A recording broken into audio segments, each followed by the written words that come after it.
We're going to be analyzing in detail the speech that you read last night, Frederick Douglass's speech, I Hear the Wail of Millions, which was delivered in 1852. I would like you first to take out your general impression of the speech that you read last night, and I would like you to read that to your partner, and your partner then just to listen and to give you feedback on your impression. Frederick Douglass's tone in his speech is modest but serious at the same time. In the speech, he is explaining his feelings about slavery. He explains why he is against slavery and what should be done about it. He talks about how he became free and how he learned to read and write. And then he talks about how 4th of July is segregated and how that should change. Yeah. I put that, I made that point that he was a slave or whatever, so he could relate to them, and then, he got his education and stuff like that. So my first impression of Frederick Douglass' speech was that he came off very confident and fixed on his message. He was direct when telling the audience that American slavery is wrong and in violation of the country's beliefs. He had courage when he spoke frankly amongst his people, and he refrained from sugarcoating the circumstances in which the slaves were in, and he emphasized equal manhood among the Negro race. So what we're going to do today is begin a re-exploration of the speech by breaking it down by paragraph. So have your speech out in front of you. And I'm going to read the first paragraph to you.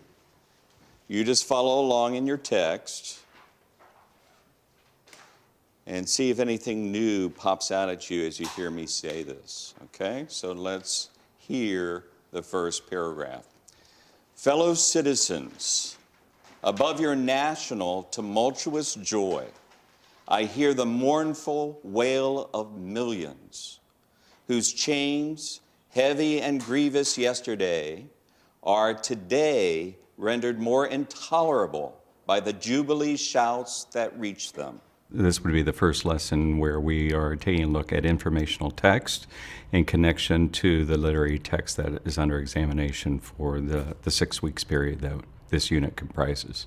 Okay, so the first thing I want to ask you to do, you and your partner, is to try to write a paraphrase of this first paragraph. Does anyone recall what a paraphrase is? When we're paraphrasing, what is our responsibility? What is our goal? Yes? To define, words you don't know. Well, we have to define words that we don't know. Exactly right. So we're not going to use those words, but we're going to use synonyms for those words. To say it in your own words and not use words from the passage. Okay, exactly right. To try to use as many words that are your own and as few words as you have to from the passage. What do you do when you use words from the passage? Quotation marks. Okay. Paraphrase has to be written in the voice of the speaker. So now you are Frederick Douglass, right? I think it's saying you're cheering right now at this moment. Okay. But is there really a reason to cheer when, are you forgetting about the past? Like you still had slavery. Yeah. So it's nothing to really cheer about because it's not over. Yeah. That's what I'm thinking it is. The students were comfortable with being in partnerships, which is something that I have worked on at the beginning, which takes a lot of trust and a lot of faithfulness that, both members need to be working together on their learning, and one can't forsake the other. Independence Day celebrates our independence. At this moment, is there still slavery, and these slaves do not have their independence. Okay, thank you. Okay, so we have 3 starts to a good paraphrase. I bet we can improve those paraphrases once we take a look at the language a little bit more carefully. So let's do that right now. I'm going to ask you some questions about this, the language that Douglass uses in his first paragraph. First of all, how does he address his audience? Give me a response to that question. How does he address his audience? Yes? He calls them fellow citizens. Now that's a curious expression, fellow citizens, because we know that Frederick Douglass is what? A black man, and he's addressing a white audience. So by using the word fellow, what is the suggestion? What is he doing here when he makes that expression? Yes? He's saying that they're all equal. We're all equal, right? He's establishing something that is ironic here. Now, do you think Frederick Douglass had the right to vote? No. Absolutely not, right? Was he a free man? Yes. When he delivers his speech, he's a free man, okay? But he does not have the right to vote. But he's putting himself on par with his white audience, telling them that we are equals. That's very interesting. And he does that again in the second paragraph. So let's hold on to that idea.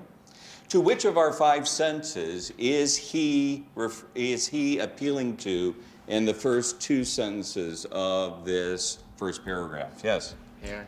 To our sense of hearing, exactly right. Let's write that off to the side. To our sense of hearing.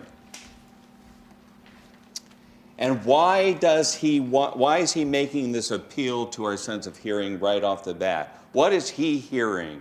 Yes? He hears the cheers of the white people, but he hears the crying and mourning and sorrows of his African American. Now, are they present? Are the African Americans present at this speech? Absolutely not. So where is this coming from, this hearing the crying of the African Americans? Yes? From when he used to be a slave. When he used to be a slave. He's using what we call sense memory here, right?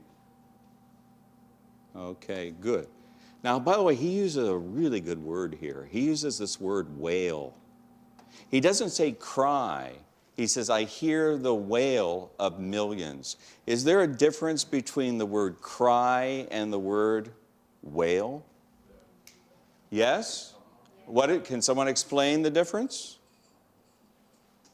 Okay, Trayona? Wailing is more of a really, really emotional cry. Like it's like continuous, like it's like hysterical crying. Hysterically crying, okay. So in essence, what is he saying of his audience here? By your shouting, by your having this great sense of joy, what are you being? Well, yes, ignorant, inconsiderate, and that ignorance and that inconsideration is leading to why they are scandalous and why they are shocking. By the way, what is a jubilee? The jubilee shouts. What does that word sound like to you? Joy. Yeah, joy, full of joy, right? He says, if I do not faithfully remember those bleeding children of sorrow this day. He doesn't use the word men, and he doesn't use the word women. He uses the word children of sorrow. Why does he use that word instead of men or women, you think? Okay, yes, back there? Maybe he's talking about as if they're all children of God or something. Children are, most of the time, like young children are vulnerable. So since he's saying sorrow, they're vulnerable and open. The whole idea of doing a close reading involves an engagement that can't be lax or can't be superficial. It has to be investment. And what I saw today in my students was that kind of investment going on. They were willing to take chances, take risks with the text to try to understand why Frederick Douglass used words that he used in his speech. He had to make a selection, he had to make choices, and I think they were beginning to see that writing involves that kind of investment from them. So when they write their own essays, even, they need to invest on how they express their ideas. Good paraphrases need to be accurate. They need to be a restatement of what you have read. You're not adding in any new details. It is what it is, okay? So take a look at your paraphrases, and I'm going to give you only 2 minutes right now to doctor them up, to revise them, to make them stronger. We can say, but we all know that all of America still isn't free. Yes. Or should we also add sorrow because of their wailing? So punishment and sorrow. Mr. Feezer, I have a question. If we were to say he feels like celebrating, it would kind of like be in vain and almost because he doesn't really agree well, I guess he feels what they're celebrating isn't really true. Mm-hmm. So if we were to put he feels like it's in vain, would it be the same as sin? I think so. Ask yourself, does your paraphrase answer that central question that's on the board? Oh, yes. Does it answer it better than the first time around? Okay, that's what we're getting at when we answer these questions. Okay, so far so good.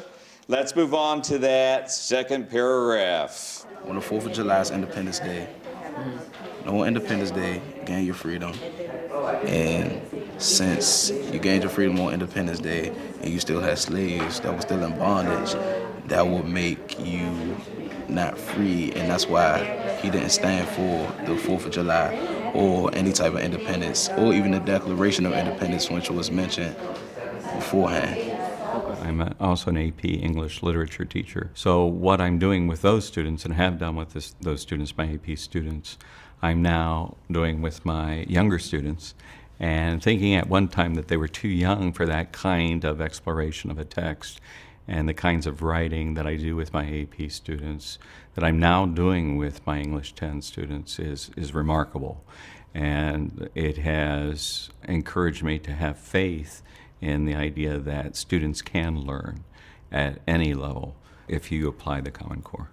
Today is the day we should be recognized for our struggle, to forget the injustice and wrong done onto us, and if I were to turn my back on you, I would be committing a crime myself. Could I have one volunteer read yours? I feel the nation's actions contradict what America is built upon, and it insults the name of liberty. It is revolting that America turns to the Bible and Constitution but disregards the meaning behind statements inside of them. My fellow brethren, I will see this hour as an unequal member of this country, and with all my power never deny that this nation has never looked as disgusting as today. This land denies the past, ignores the present, and is ignorant towards the future, believing that this nation shall one day be free. We're continuing to have a close reading of the text, which will take us the next 2 to 3 class periods. And then after that, they are challenged with writing an essay, where they're exploring how Frederick Douglass introduces his argument and then develops his argument from beginning to end and using textual evidence to support that. So we're taking a look at language. Did you notice any repetition? Anything repeated from the first paragraph that is echoed here in the second paragraph? Yes?